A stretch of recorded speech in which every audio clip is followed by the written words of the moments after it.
Salve a tutti e benvenuti.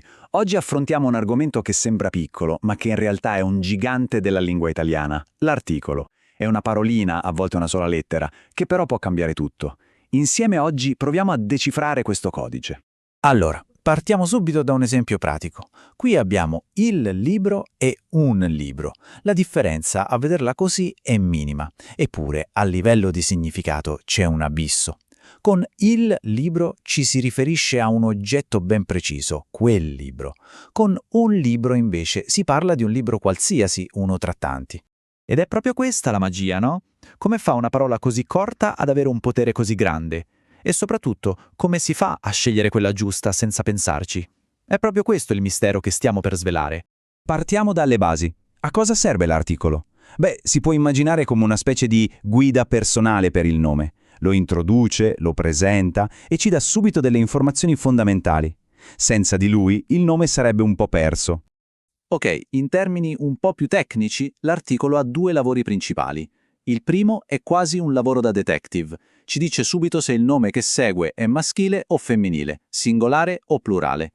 Il secondo, invece, ci fa capire se stiamo parlando di qualcosa di specifico o di generico. E non esiste un tipo solo, ovviamente. L'italiano ama le sfumature. Possiamo dire che ci sono 3 grandi famiglie di articoli, ognuna con un compito ben preciso. Vediamole una ad una. Il primo tipo, il più comune, è il determinativo. Parliamo di il, lo, la.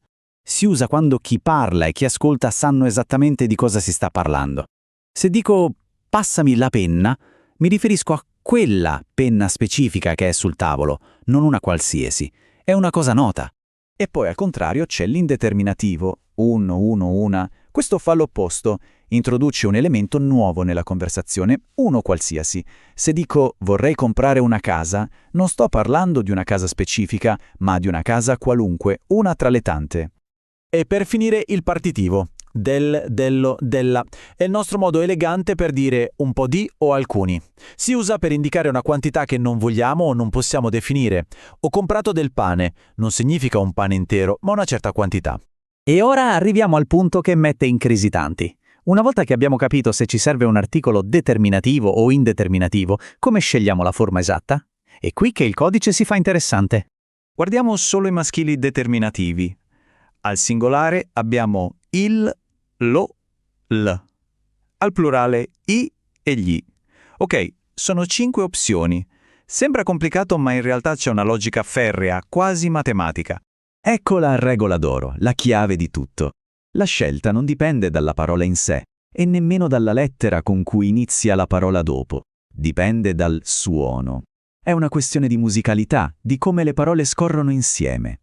In pratica, lo schema è questo. Se la parola dopo inizia con suoni un po' difficili da pronunciare, come Z o S seguita da un'altra consonante, allora usiamo le forme più forti, lo e gli. Pensiamo a lo specchio, gli gnomi. Se inizia per vocale, si usa l al singolare e gli al plurale, l'albero, gli alberi. Per tutto il resto, cioè la maggior parte dei casi, si va con le forme più semplici, il e i, come in il cane, i cani. Benissimo, ma per padroneggiare davvero la lingua non basta sapere quando usare l'articolo. È fondamentale anche sapere quando non usarlo. Esatto, ci sono dei casi in cui l'articolo semplicemente non ci va. Le situazioni principali sono queste. Primo, mai l'articolo davanti ai nomi propri di persona. Secondo, si toglie quando si fanno affermazioni molto generali come studio storia o bevo caffè. E infine sparisce in tantissime espressioni di uso quotidiano come andare a letto o essere a casa. È una convenzione e suona più naturale così. Manca un ultimo pezzo del puzzle, un ultimo segreto. Gli articoli, vedete, non sono particelle solitarie, amano socializzare e a volte si fondono con le parole che vengono prima. La formula è semplicissima. Quando una preposizione semplice come a, di, da, in, su incontra un articolo, boom, si uniscono in una parola sola. È quello che chiamiamo preposizione articolata. E questo è un esempio perfetto. A più il diventa al, di più il fa del, e così per tutte le altre. Non si dice mai vado al cinema, ma vado al cinema. È un meccanismo che rende il parlato molto più fluido, più scorrevole. Impararle è fondamentale per non suonare robotici. A questo punto dovremmo avere tutti gli strumenti per decifrare il codice, perché alla fine è questo. L'articolo non è solo una noiosa regola di grammatica, è la vera chiave per sbloccare un italiano che suona autentico. Quindi, per riassumere, i punti da portarsi a casa sono 3. 1.